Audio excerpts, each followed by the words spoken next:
Warahmatullahi wabarakatuh.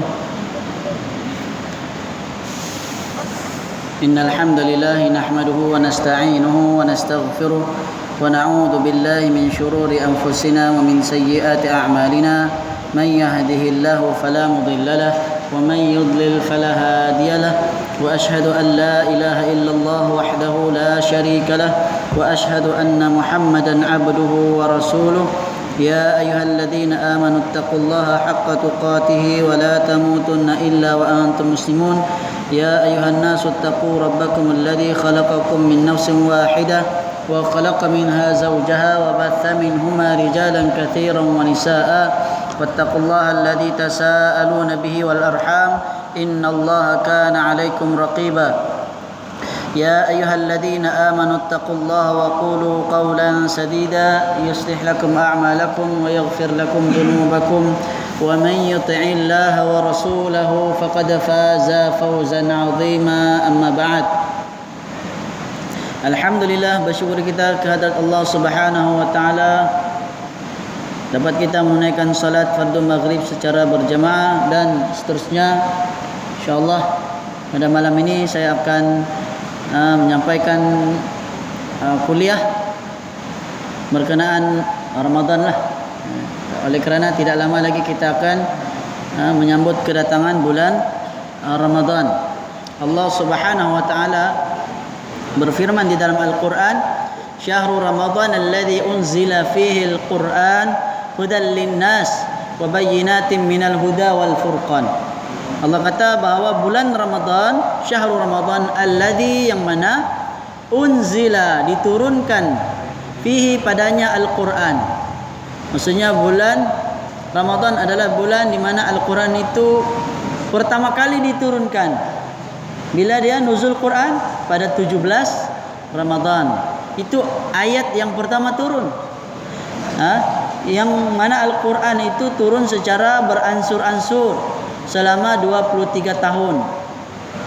Adapun Quran secara jumlatan wahidatan, maksudnya secara sekaligus turun, itulah pada malam Lailatul Qadar, juga pada bulan Ramadan. Kita baca dalam surah surah apa? Surah Al-Qadar. Inna anzalnahu fi Lailatul Qadar. Sesungguhnya kami menurunkan Al-Quran pada malam Lailatul Qadar. Jadi malam Lailatul Qadar akan 17 Ramadan. Betullah penurunan Al-Quran itu ada dua bentuk. Satu, turun secara sekaligus. Maksudnya 30 juzuk tu turun sekaligus. Di mana? Dari Allah kepada turun ke Baitul Izzah. Kemudian dari Baitul Izzah malaikat Jibril mengambilnya dan menyampaikan kepada Nabi Muhammad secara beransur-ansur mengikut peristiwa. Kan di dalam Al-Quran ada juga ayat yang menyatakan orang-orang kafir minta supaya Quran ni kenapa tidak turun sekaligus, seperti mana Taurat juga Injil, yang mana dikatakan Taurat Injil itu turun satu kaligus terus. Beza dengan Al-Quran. Quran dia turun sikit-sikit. Kenapa tidak Allah turunkan terus? Kerana Allah ingin supaya Al-Quran ini dapat dihafal, dapat diingati, difahami, diamalkan. Sehingga itu umat Islam satu-satunya agama di dunia yang menghafal kitabnya 30 juzuk tu sepenuhnya. Bukanlah semua, tapi banyak di kalangan umat Islam yang menghafal Al-Quran. Tahfiz Al-Quran ada di seluruh dunia. Kalau dikira-kira jumlahnya berjuta juga orang yang menghafal Al-Quran. Berbeza dengan Yahudi dan Nasrani. Adakah di kalangan mereka yang hafal kitab mereka? Tidak ada. Tidak ada siapa. Bahkan yang padri ataupun siapa namanya, pastor ataupun pendeta yang selalu memberikan nasihat di gereja ataupun di kuil mereka sentiasa membuka. Kalau ditanya mereka akan tengok dan mereka tidak ingat. Mungkinlah mereka ingat satu dua, tapi tidak ada siapa pun di kalangan mereka yang hafal seluruhnya. Beza dengan Al-Quran. Memang di dalam Al-Quran Allah sendiri menyatakan bahwa Quran itu diturunkan untuk dihafal. Jadi diturunkannya secara beransur-ansur untuk menguatkan hati Nabi Muhammad serta umat Islam. Okay? Jadi syahrul Ramadan alladzi unzila fihi al-Quran hudan linnas. Al-Quran itu adalah petunjuk bagi manusia. Wa bayyinat serta penjelas. Bayyinat ni penjelasan, memberikan penjelasan, penerangan. Minal huda, yang mana di dalamnya ada petunjuk huda, wal furqan, dan ada pembeza. Al furqan artinya yang membezakan antara hak dan yang batil. Jadi komplit. Allah kata bulan Ramadan diturunkan Al-Quran, yang mana Quran adalah petunjuk bagi manusia serta memberikan penjelasan, yang mana penjelasan itu akan memberikan hidayah serta pembeza mana yang betul, mana yang salah. Itulah fungsi Al-Quran. Kerana itu Al-Quran, janganlah kita hanya setakat membaca tapi kita tidak cuba mempelajari. Bukan cubalah, kalau boleh belajar, fahami. Sekali-sekala baca terjemahannya. Kalau tidak faham, rujuklah kan ustaz-ustaz, ataupun kita dengar ceramah-ceramah tafsir Al-Quran ataupun tadabbur Al-Quran, yang mana ianya menceritakan tentang makna yang terkandung di dalam ayat Al-Quran. Okay? Kemudian di dalam sebuah hadis di mana Nabi sallallahu alaihi wasallam bersabda, kata Nabi dari Abi Hurairah radhiyallahu anhu, dari Abu Hurairah, qala kana Rasulullah sallallahu alaihi wasallam, berkata adalah Rasulullah sallallahu alaihi wasallam, yubashshiru ashabahu, menyampaikan kabar gembira kepada para sahabatnya. Berita gembira. Apa dia berita gembira? Yaqulu, Rasulullah sallallahu alaihi wasallam bersabda, qad ja'akum syahrul Ramadan, telah datang kepada kamu bulan Ramadan. Jadi kalau bulan Ramadan datang, kita bagi tahu orang, kasih ingat.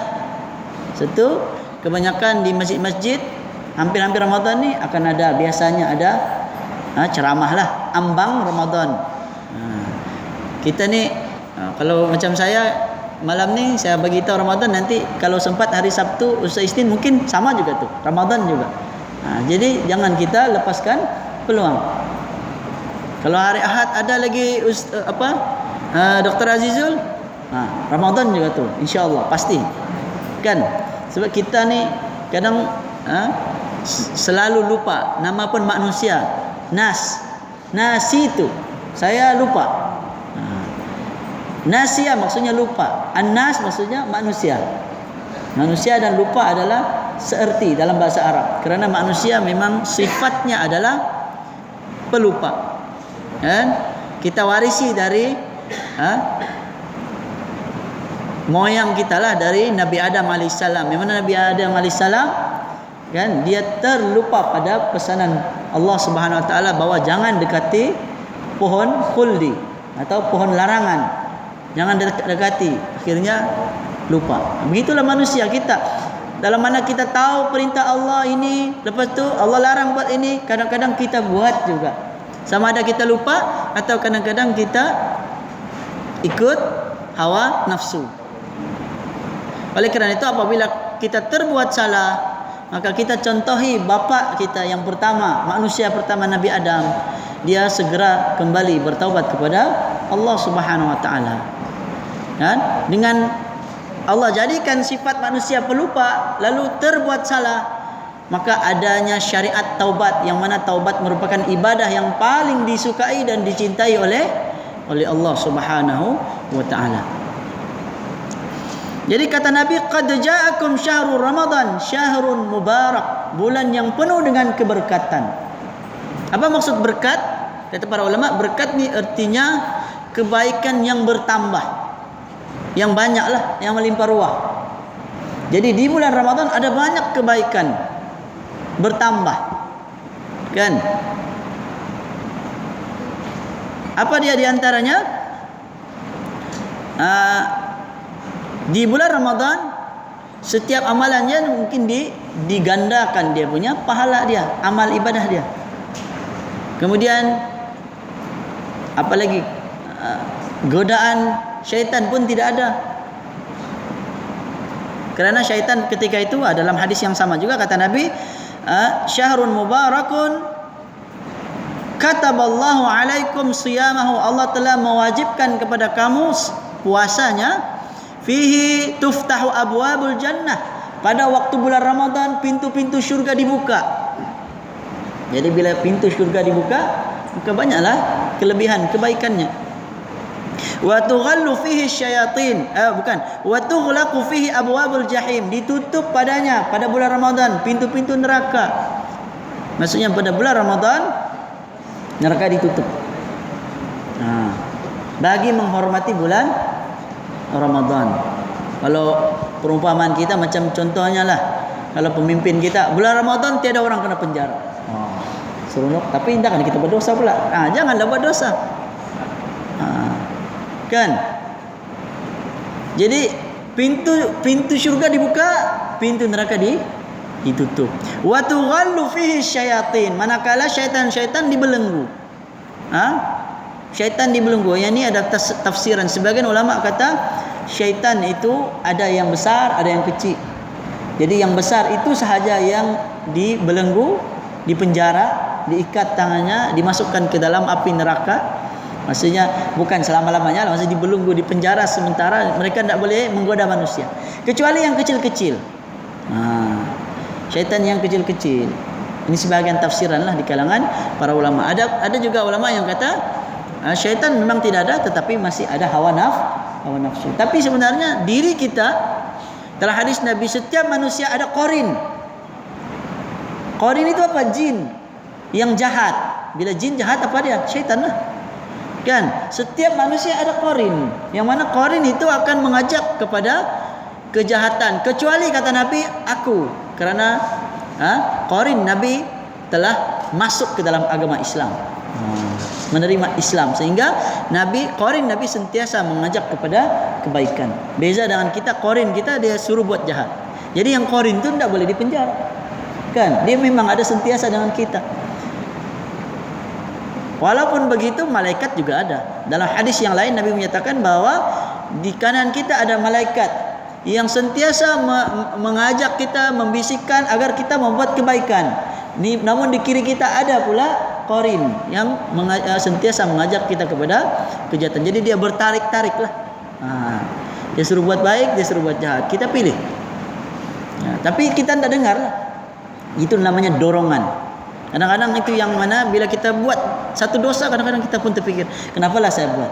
Kalaulah saya tidak buat tadi, tidak jadi sudah. Tapi kita sudah terbuat. Maka kita hanya perlu bertaubat. Kullu bani Adam khata' wa khairul khata'in at-tawwabun. Setiap bani Adam adalah pasti melakukan kesilapan. Setiap manusia pasti melakukan kesilapan. Wa khairul khata'in, sebaik-baik di antara mereka yang melakukan kesilapan adalah mereka yang bertaubat. Taubat adalah sebaik-baik di antara orang yang buat kesilapan. Bahkan setiap nabi itu kalau diceritakan di dalam satu hadis riwayat Al-Bukhari, di mana manusia akan bertemu dengan para nabi, minta supaya dijalankan perhitungan hisab, disegerakan. Disegerakan hitungan hisab. Itu para ulama kata dia panggil syafa'atul uzma, syafaat terbesar. Yang mana manusia akan menunggu dengan waktu yang sangat lama, sehingga manusia akan berjumpa dengan para nabi, minta dipercepatkan. Jumpalah dengan Nabi Adam. Nabi Adam kata nafsi nafsi. Nabi Adam sebut kesalahan dia. Lepas tu dia kata bukan aku, cari orang lain. Mereka pun pergi kepada Nabi Nuh. Nabi Nuh pun sebut kesalahan. Setiap nabi semua sebut ada kesalahan dia. Tapi nabi bukankah nabi maksum? Kata para ulama, para nabi maksum bukan bermakna tidak buat dosa, tidak buat kesalahan, tapi kesalahan yang mereka lakukan sudah diampunkan. Okay? Dan ada juga kata maksudnya kesalahan yang tidak melibatkan kesalahan yang terlalu besar. Seperti ialah Nabi Adam tadi kan, makan buah larangan saja. Jadi tapi dia punya siksaan dia ataupun hukuman yang Allah berikan yaitu dikeluarkan dari syurga. Macam kita lah, kalau buat salah kau keluar dari rumah, seorang anak yang dihalau keluar rumah, sedih rasanya. Jadi dia berharap agar segera kembali ke rumah dia, dimasukkan, diterima kembali. Maka kita juga diterima kembali, tapi diakhirkan. Diakhirkan sehingga maksudnya kita akan kembali ke syurga apabila kita layak, sekiranya kita layak, yaitu di akhirat nanti, pada hari kiamat nanti. Okey? Kemudian lagi ada sambungan lagi hadis yang sama. Fihi lailatun khairun min alfi syahr. Pada malamnya, pada bulan Ramadan ada satu malam yang mana malam itu lebih baik dari 1000 bulan. Itu malam Lailatul Qadar. Man hurima khairaha faqad hurima. Barang siapa, baru-baru ini kami ada kemarin lah kan, ada pengisytiharan zakat, jumlah zakat sekarang RM7.50. Okay? Jadi penolong timbalan YDP MUIS lah ya, Ustaz Malai tu. Jadi selalu sebut kalau barang siapa, dia cakap selalu orang tanya siapa punya barang. Jadi kalau bahasa Melayu pun memang sebenarnya beza sedikit. Terjemahan man kan, man soma Ramadan, dia kata terjemahan man tu sesiapa, yang lebih tepatlah untuk konteks bahasa Melayu lah. Tapi kalau bahasa Indonesia memang biasa guna barang siapa, sama saja sebenarnya. Cuma dia cerita tu gitulah, bila dia sebut barang siapa, kena tanya siapa punya barang. Jadi dia pun ubahlah sesiapa, dia kata. Jadi kata Nabi, man hurima khairaha, sesiapa yang diharamkan ataupun dia tidak mendapatkan kebaikan pada bulan Ramadan, faqad hurima, maka sesungguhnya dia telah diharamkan dari mendapatkan kebaikan. Maksudnya kebaikan yang ada pada bulan Ramadan sangat banyak. Kalau kita tidak dapat walau satu pun kita tidak dapat kebaikan yang ada, maka orang tu telah diharamkan dari mendapatkan kebaikan. Maka jangan sampai kita termasuk dalam golongan orang yang diharamkan mendapatkan kebaikan. Dan kebaikan ni, macam mana cara mendapatkan kebaikan? Yang paling besar sekali kebaikan kita dapatkan adalah dengan cara kita menuntut ilmu. Dalam satu hadis Nabi sallallahu alaihi wasallam menyatakan tentang menuntut ilmu ni lah. Disebut tentang macam mana tu, saya lupa sudah hadis dia.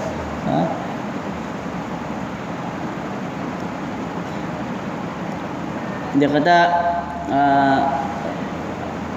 Allah akan fahamkan dia dalam ilmu agama. Nanti saya ingat lagi, saya mau ingat lagi, lupa saya. Kan hadis itu sebut di mana Nabi sallallahu alaihi wasallam kata sesiapa yang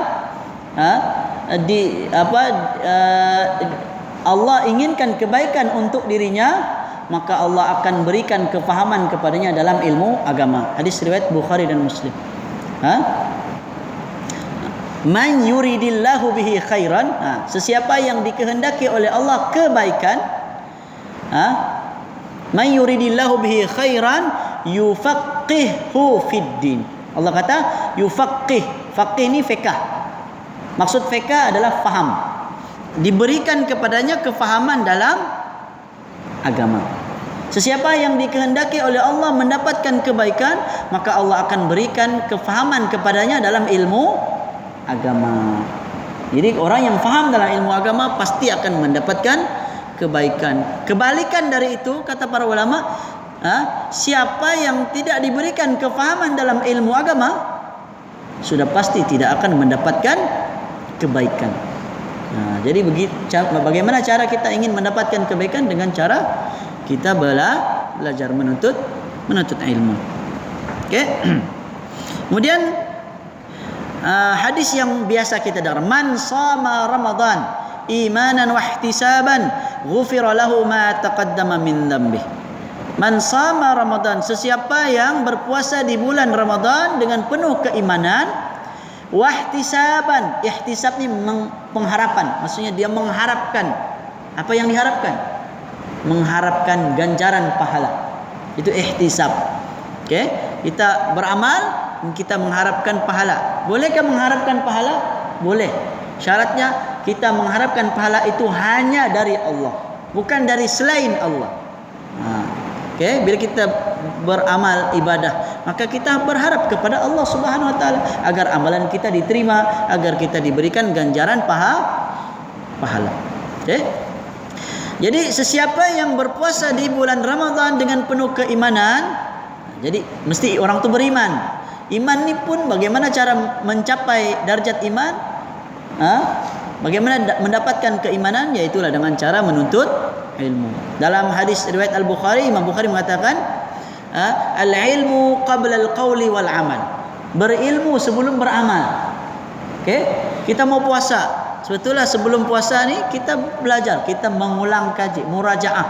Kita belajar sedikit bagaimana tata cara puasa, tapi mungkin puasa tahulah. Mungkin kita mungkin ada benda-benda yang perlu diberikan peringatan semula supaya kita tidak lupa. Jadi man shama Ramadan imanan wa ihtisaban ghufira lahu ma taqaddama min dhanbi. Akan diampunkan dosa-dosanya yang lalu. Ganjaran orang berpuasa bulan Ramadan adalah diampunkan dosanya. Dan kita ni manusia sering buat kesilapan. Sama ada dosa kecil atau dosa besar, maka dengan puasa pasti Allah akan mengampunkan dosa-dosa kita. Okay, kemudian ada lagi satu, ini kelebihan Ramadan juga. Okay,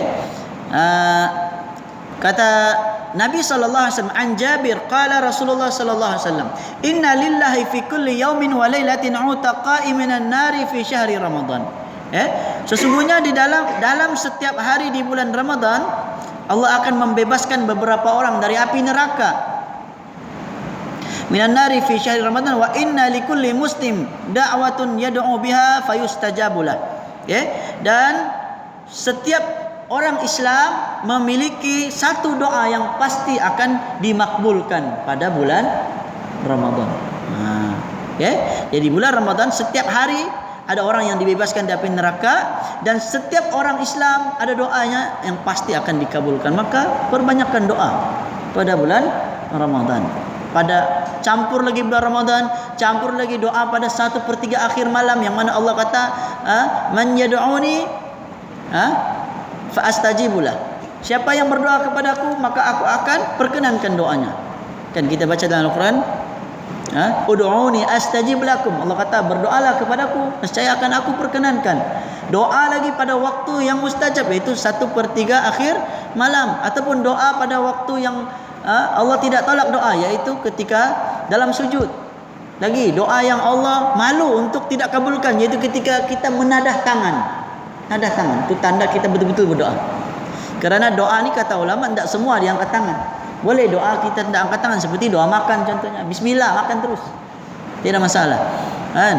Ataupun doa masuk tandas, Allahumma inni a'udzubika minal khubuthi wal khaba'ith, masuk tandas, tak payah angkat tangan pun tidak jadi masalah.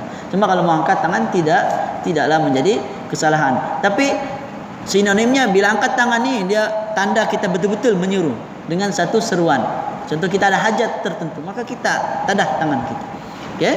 Maka dalam hadis Nabi kata Allah malu kepada seorang hamba yang mana dia menadah tangan kemudian dia tidak mendapatkan apa-apa hasil. Maka Allah pasti akan kabulkan doa kita.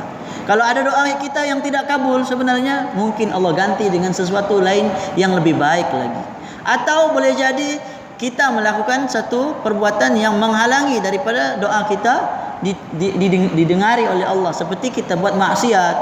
Nah, ini yang kebanyakan kita tidak perhatikan. Dalam hadis Nabi kata, orang tu berdoa, ya Allah dengan kusut dia punya baju, maksudnya orang yang miskin ataupun yang tidak yang dalam keadaan yang tidaklah elok sangat kan. dia dalam keadaan betul-betul menyeru, yang tu biasanya pasti akan dikabulkan. Tapi dalam hadis itu Nabi kata orang tu tidak dikabulkan. Kenapa? Kerana makannya dari hasil yang haram, pekerjaannya dari hasil yang haram. Maka bagaimana doanya dapat dikabulkan? Kata Nabi sallallahu alaihi wasallam. Okey. Baik, kita masuk berkenaan keutamaan puasa. Tapi saya rasa puasa ni biasalah, semua orang tahu. Kan? Keutamaan puasa yang pertama saya ringkaskan saja.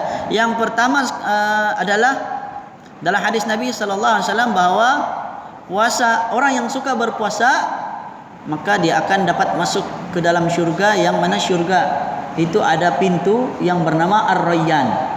Pintunya Ar-Rayyan. Kata Nabi, inna lil jannati baban yuqalu lahu Ar-Rayyan. Sesungguhnya di dalam syurga itu ada satu pintu, yang mana pintu itu diberi nama sebagai Ar-Rayyan.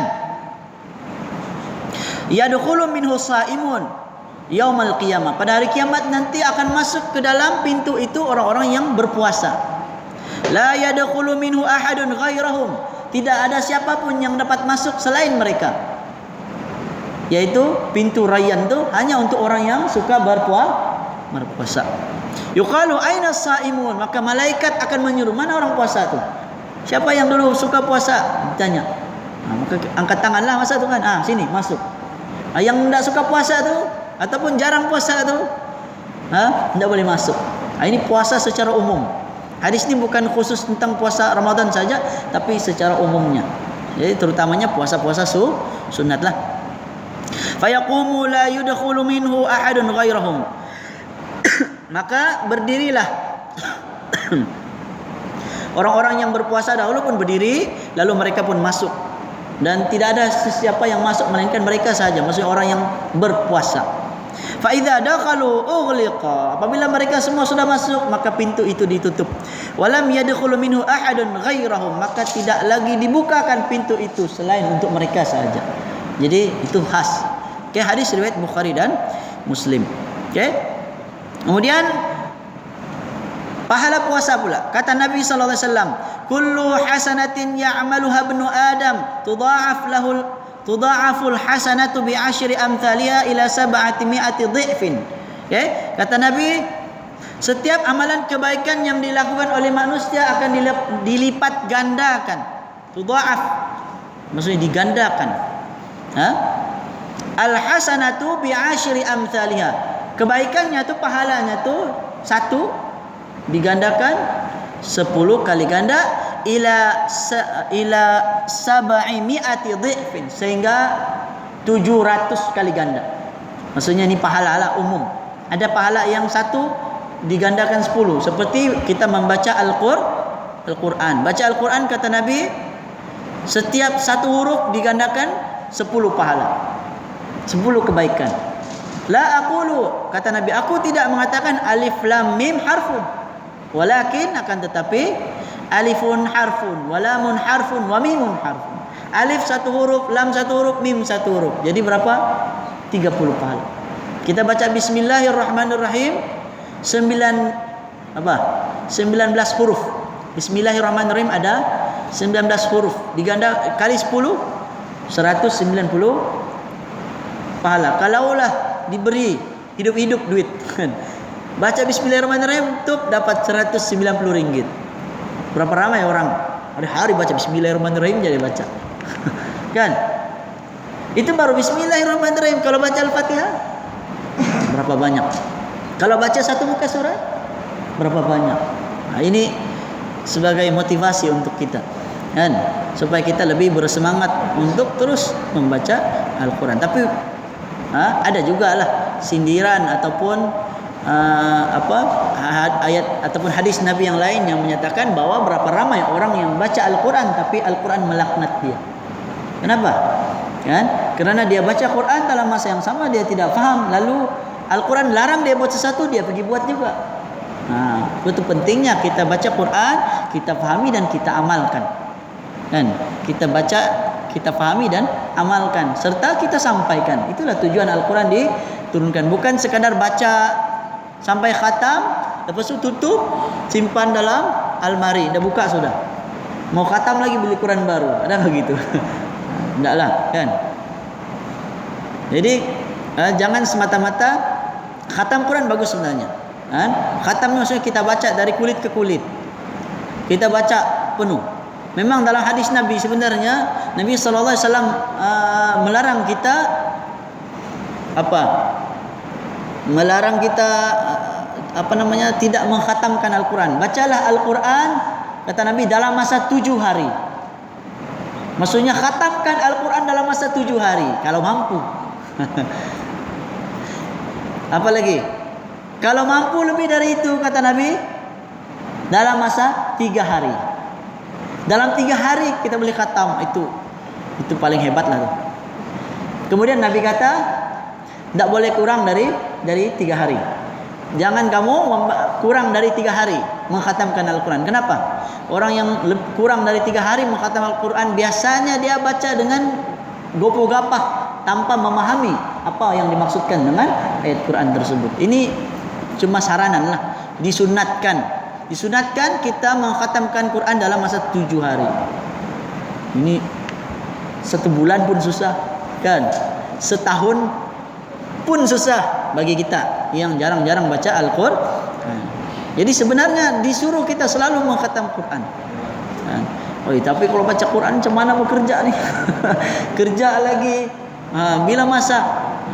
Kena pandai mengurus masalah. Kalau bulan Ramadan inilah masanya, bulan di mana diturunkan Al-Quran, yang mana tiada bulan lain yang kita lebih banyak baca Quran melainkan pada bulan Ramadan. Biasanya bulan Ramadan kita banyak masa. Mana ada masa mau makan, mau minum, mau pergi lepak-lepak di kedai, sambil minum kopi. Tidak ada. Kita memang sedang berpuasa.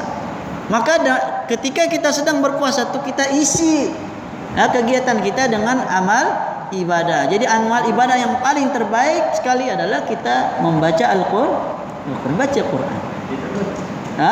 Tidur. Tidurlah. Kalau sudah mengantuk tuh tidurlah, kan? Tidur. Lepas tu kalau bangun lagi tu baca lagi Quran. Okey. Kemudian ada lagi kata Nabi, lisaimi farhatan. Bagi orang yang berpuasa ada 2 kegembiraan. Okey. Farhatun yaumal qiyamah, farhatun inda fitrihi. Pertama, kegembiraan ketika dia berbuka puasa.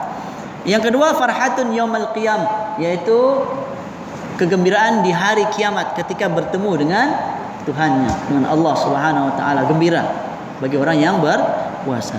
Wala khulufu fami saimi atyabu indallahi min rihil misk. Sungguh bau mulut orang yang berpuasa lebih wangi di sisi Allah dari minyak kasturi. Jadi kalau kita puasa ni biasanya keadaan mulut kita paling bau. Sebab masa itu perut kita kosong. Perutnya kosong, maka akan mengeluarkan bau yang tidak enak, tidak sedap. Jangan risau, di sisi Allah itu lebih wangi. Jangan pula kita pergi ambil orang punya bau tu kasih jadi minyak kasturi. Tidak jadi. Itu kata dia indallah. Kata Nabi di sisi Allah itu lebih wangi, kan? Tapi Nabi SAW suka, walaupun Nabi berpuasa, Nabi suka bersiwak. Siwaknya apa? Kayu sugi. Nabi suka berus gigi. Cuma khilaf lah di sebagian ulama dalam mazhab Syafi'i kata makruh lah setelah tergelincir matahari. Tapi sebagian ulama mazhab Hambali tetap tidak makruh, kecuali lah kalau kita guna Colgate. Kita pakai yang ada perisa-perisa tu. Perisanya perisa strawberry, perisa coklat. Adakah? Kan? Jadi kalau itu ada rasa dia, itu tidak boleh lah. Kan? Betul, itu makruh. Ada 4 minit lagi. Kita masuk lagi satu sikit lah tentang larangan. Ini pun penting juga. Berkenaan larangan berpuasa sehari atau 2 hari sebelum masuknya bulan Ramadan. Hadis dari Abu Hurairah radhiyallahu anhu, qala Rasulullah sallallahu alaihi wasallam, la taqaddamu Ramadan bi shaumin yaumin wala yaumaini illa rajulun kana yasumu sauman falyasumhu, muttafaqun alaih. Dari Abu Hurairah radhiyallahu anhu mengatakan, janganlah kamu mendahului Ramadan dengan berpuasa sehari atau 2 hari sebelum Ramadan, kecuali bagi orang yang sudah terbiasa berpuasa, maka hendaklah dia berpuasa. Maksud orang yang biasa puasa sunat, Senin Kamis contohnya, atau puasa Daud, kalau kebetulan masuk puasanya tu pada hari yang syak, hari syak ni sehari atau 2 hari. Kenapa dia panggil syak? Sebab sehari 2 hari sebelum Ramadan ni, dia boleh jadi hari itu masuk Ramadan. Kerana kan Ramadan kita bergantung dengan anak bulan. Ketika melihat anak bulan, maka masuklah Ramadan. Tapi kalau tidak melihat anak bulan, maka cukupkan bulan Syaban 30 hari. So itulah dia dipanggil sebagai hari syak. Sebab boleh jadi. Lagi-lagi kita kalau di negara kita yang memang jarang nampak anak bulan, maka kita biasanya menggunakan kaedah hisab. Bagi negara kita lah, hitungan. Dia kira. Kalau dari segi hitungan, kiraannya biasanya nampak.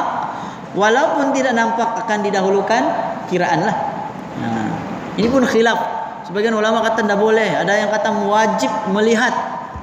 Sebagian ulama ada yang kata tidak payah lagi lihat, kita sudah canggih, gunakan takwim saja pun sudah memadai. Itu pun ada juga pandangan tersebut. Seperti Muhammadiyah di Indonesia, dia begitu. Kan nak lagi tengok, kalau sudah takwim tu kata nampak, sebab itu kiraan manusia. Kan sekarang manusia boleh tahu tepat di mana berlakunya gerhana matahari, gerhana bulan. Maka bila masa bulan tu, anak bulan keluar, dia boleh tahu. Memang ada kiraan dia, sangat tepat. Tapi ada syariat, perintah Nabi, sumu li ru'yatihi. Kata Nabi, hendaklah kamu berpuasa kerana melihat anak bulan. Jadi ada perintah untuk melihat anak bulan. Alhamdulillah kita di Malaysia masih tetap mengekalkan melihat anak bulan. Bahkan di seluruh dunia lah. Saya ingat seluruh negara macam di Indonesia tu mungkin sebahagian saja yang tidak melihat, tapi masih ada juga yang meneruskan melihat. Tapi yang terbaiknya adalah kita puasa mengikut apa yang ditentukan oleh pemerintah kita lah. Kalau pemerintah kita sudah mengumumkan anak bulan terlihat, maka kita ikut. Kalau dia kata tidak terlihat, kita ikut juga. Jangan pula ada yang lain kata, saya nampak, kan? Saya nampak dia puasa sendiri duluan, contohnya. Maka itu tidak boleh. Nabi tidak suruh. Nabi suruh kata sumu yauma tasumun wa aftiru yauma tuftirun. Kata Nabi dalam hadis Nabi yang sahih riwayat At-Tirmidzi, berpuasalah kamu di mana kaum muslimin berpuasa, hari kaum muslimin berpuasa, dan berhari rayalah kamu di mana kaum muslimin berhari raya. Maksudnya ikut orang ramai, jangan sendiri-sendiri. Maksudnya ikut apa yang ditentukan oleh pemimpin kita. Okey. Dalam hadis yang lain kata Nabi, dari Ammar bin Yasir berkata, man sama yauma syak faqad asa Abul Qasim. Okey, hadis riwayat Al-Bukhari. Sesiapa yang berpuasa pada hari syak, maka sesungguhnya dia telah bermaksiat dengan Abul Qasim. Abu Qasim ni siapa? Nabi Muhammad lah. Dia bermaksiat kepada Nabi Muhammad. Sebab itu puasa sehari atau 2 hari sebelum masuknya bulan Ramadan, ini sebagian ulama kata haram, sebagian ulama kata makruh, tahrim. Makruh hampir kepada haram lah. Ada satu hadis lagi menyatakan bahawa setelah berlalunya nisfu Sya'ban, maka jangan lagi kamu berpuasa, kecuali orang yang biasa berpuasa. Okey? Sebahagian ulama kata hadis itu tidak sahih. Bagi ulama yang kata sahih, maka maksudnya larangan tersebut makruh tanzih. Kerana ada hadis yang lebih berat lagi, iaitu puasa pada hari syak. Yang ini yang larangan hampir kepada haram. Okey, itu sehari atau 2 hari sebelum berpuasa. Sehari atau 2 hari sebelum masuknya bulan Ramadan. Jadi syak ni lebih keras lagi lah larangan dia. Adapun puasa Nabi, ada hadis lain lagi cerita bahawa Nabi pernah puasa sebulan di bulan Syaban, sampai dikatakan Nabi sambung dengan bulan Ramadan. Jadi para ulama menggabungkanlah kefahaman tu dengan hadis-hadis yang lain, di mana yang dimaksudkan Nabi puasa keseluruhan tu bukannya puasa seluruh, tetapi kebanyakan hari. Sehingga dikatakan bila banyak tu disebut semua ajalah. Orang Arab biasa begitu. Bila dia bilang kebanyakan, sebahagian besar, maka mereka alang-alang sebut ya semua. Kan? Jadi boleh jadi Nabi puasa sampai 27 ataupun 28, 27 je. 2 hari lagi Nabi tidak puasa kerana Nabi sendiri melarang kita berpuasa pada hari Syak, sehingga itu tidak ada pertentangan lah hadis tersebut. Okey, mengikut bagaimana cara para ulama, ada yang menggabungkan hadis, ada yang ikut dia sahihkan mana satu, begitulah. Okey, jadi mudah-mudahan ada manfaatnya. Mungkin tidak sempat untuk kita masuk dengan lebih banyak lagi. Yang lain tu mungkin lah, kalau ada kuliah lagi nanti hari Sabtu ada, hari Ahad ada, kalau ada kita sama-sama ambil manfaatnya. Yes,